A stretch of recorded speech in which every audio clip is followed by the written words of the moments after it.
नमस्कार दोस्तों, आपका स्वागत है मेरे चैनल कलयुग भक्ति कुंज में। आज हम जानेंगे सृष्टि की शुरुआत कैसे हुई और साथ ही जानेंगे ब्रह्मांड की रचना के रहस्यों को। इस रहस्यमय यात्रा में हम समझेंगे ब्रह्मांड की उत्पत्ति के पीछे के दिव्य सत्य को। चलिए शुरू करते हैं। सृष्टि का आरंभ कैसे हुआ? सबसे पहले जब कुछ भी अस्तित्व में नहीं था, न आकाश था, न पृथ्वी, न सूर्य, चंद्र, न दिन और न रात, सिर्फ एक अनंत और निर्विकार चेतना थी जिसे शास्त्रों में परमब्रह्म या नारायण के नाम से जाना जाता है। यह परमब्रह्म न किसी रूप में था, न किसी सीमा में। वह निराकार, अनादि और अनंत थे। उनका अस्तित्व शाश्वत था और वे हर चीज के मूल स्रोत थे। तभी अनंत चेतना में संकल्प उत्पन्न हुआ, एको हम बहुरूपेण प्रकटितुम इच्छामि। अर्थात मैं एक हूं पर अनेक रूपों में प्रकट होना चाहता हूं। यही वह प्रथम दिव्य चिंगारी थी जिसने अनंत ब्रह्मांड के विस्तार की शुरुआत की। इसी संकल्प से एक दिव्य ऊर्जा प्रकट हुई जिसे हम आदिशक्ति कहते हैं। यही आदिशक्ति आगे चलकर पंच तत्वों का निर्माण करती है। जो आदिशक्ति से 5 मूल तत्व उत्पन्न हुए, आकाश, वायु, अग्नि, जल और पृथ्वी। ये पंचतत्व सृष्टि के हर जीव, वस्तु और ऊर्जा की निम्न हैं। जैसे एक महल के स्तंभ होते हैं, वैसे ही इन 5 तत्वों ने ब्रह्मांड की संरचना को मजबूती दी। ध्यान देने वाली बात यह है कि ये तत्व केवल भौतिक ही नहीं बल्कि आध्यात्मिक और ऊर्जा रूप भी रखते हैं। जब यह पंचतत्व सामंजस्य में होते हैं तभी जीवन और सृष्टि संभव होती है।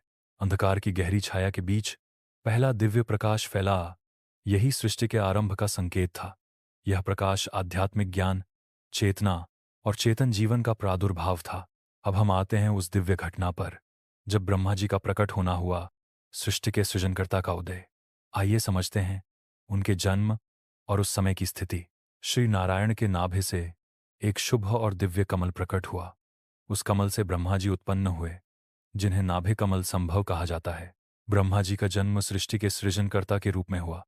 उन्होंने चारों ओर देखा और पाया कहीं भी सीमा या अंत नहीं था। वे स्वयं भी असमंजस में थे। मैं कौन हूं? मेरा उद्देश्य क्या है? मैं क्या करूं? इसी प्रश्न के उत्तर के लिए उन्होंने तपस्या आरंभ की। तभी ब्रह्मांड की गूंजती हुई दिव्य आवाज ने उन्हें कहा, तपस्वी बनो, ज्ञान प्राप्त करो और सृष्टि की रचना करो।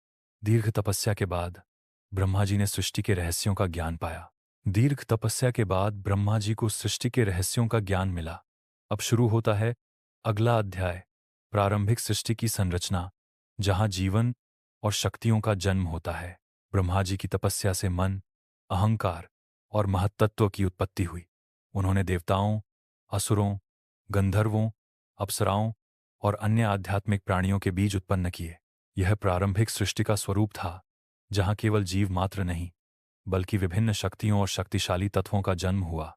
फिर भी ब्रह्मा जी को लगा कि सृष्टि में ज्ञान और धर्म की कमी है। उन्हें यह एहसास हुआ कि सृष्टि तभी स्थायी और सफल हो सकती है जब उसमें नैतिकता और आध्यात्मिकता का पालन हो। तब ब्रह्मा जी ने अपने मन से 10 महान ऋषियों को उत्पन्न किया, जिन्हें मनसपुत्र कहा जाता है। ये थे मरीचि, अत्रि, अंगिरा, पुलस्त्य, पुलह, क्रतु, वशिष्ठ, दक्ष, भृगु, नारद। इन ऋषियों ने वेदों और उपनिषदों की शिक्षा दी, योग और ध्यान के मार्ग प्रशस्त किए और धर्म की स्थापना की। उन्होंने मानवता को सत्य, धर्म, योग और ज्ञान के रास्ते पर चलना सिखाया। चलिए अब उस महत्वपूर्ण अध्याय में प्रवेश करते हैं जहां ब्रह्मा जी ने मानव जाति की रचना की और समाज की व्यवस्था की नींव डाली। उन्होंने स्वयंभू मनु और शतरूपा को उत्पन्न किया, जो मानवता के प्रथम पूर्वज माने जाते हैं। स्वयंभू मनु केवल मानव के पूर्वज ही नहीं, वे सामाजिक व्यवस्था के संस्थापक भी थे। उन्होंने परिवार, विवाह, नियम और संस्कारों की नींव रखी।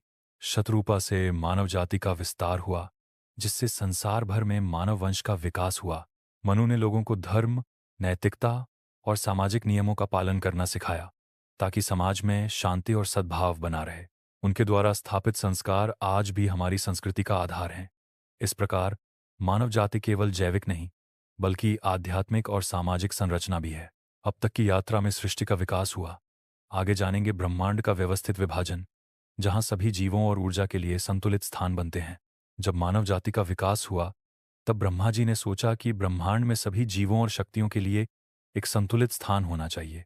सिर्फ मनुष्य ही नहीं बल्कि देवता, असुर, गंधर्व, यक्ष आदि सभी के लिए अलग अलग स्थान और लोक होने चाहिए। इसीलिए ब्रह्मा जी ने ब्रह्मांड को 7 प्रमुख लोकों में बांटा। यह विभाजन इसीलिए आवश्यक था ताकि प्रत्येक जीव और ऊर्जा का अपना नियत क्षेत्र हो और वे अपने कर्तव्यों का पालन कर सकें। यह लोकों का निर्माण ब्रह्मांड में संतुलन, नियम और व्यवस्था बनाए रखने के लिए किया गया। सृष्टि के विस्तार के साथ अब हम समझेंगे लोकों की रचना और उनका महत्व, जिनसे ब्रह्मांड में संतुलन और ऊर्जा का प्रवाह सुनिश्चित होता है। ब्रह्मा जी ने ब्रह्मांड को 7 लोकों में विभाजित किया।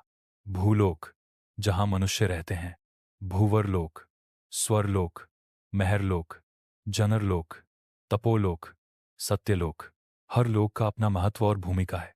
इन लोकों के बीच ऊर्जा और प्राणियों का निरंतर प्रवाह बना रहता है, जो सृष्टि के चक्र को जीवित रखता है। यह लोक व्यवस्था हमें ब्रह्मांड के व्यापक और समग्र स्वरूप को समझने में मदद करती है। अब हम जानते हैं शिव तत्व के उद्भव के बारे में और समझेंगे इसका गूढ़ महत्व, जो सृष्टि में संतुलन और नूतनीकरण का आधार है। जब ब्रह्मा जी ने सृष्टि की रचना की, तब उन्होंने अनेक जीवों, शक्तियों और तत्वों को जन्म दिया। परंतु जैसे जैसे सृष्टि विकसित हुई, उसमें अहंकार, मतभेद और असंतुलन भी उत्पन्न होने लगे। यह असंतुलन सृष्टि के विनाश और पतन का कारण बन सकता था। इसी समस्या को दूर करने के लिए ब्रह्मा जी ने परम शक्ति से शिव तत्व का सृजन किया। शिव तत्व वह दिव्य शक्ति है जो सृष्टि में संतुलन और व्यवस्था बनाए रखती है।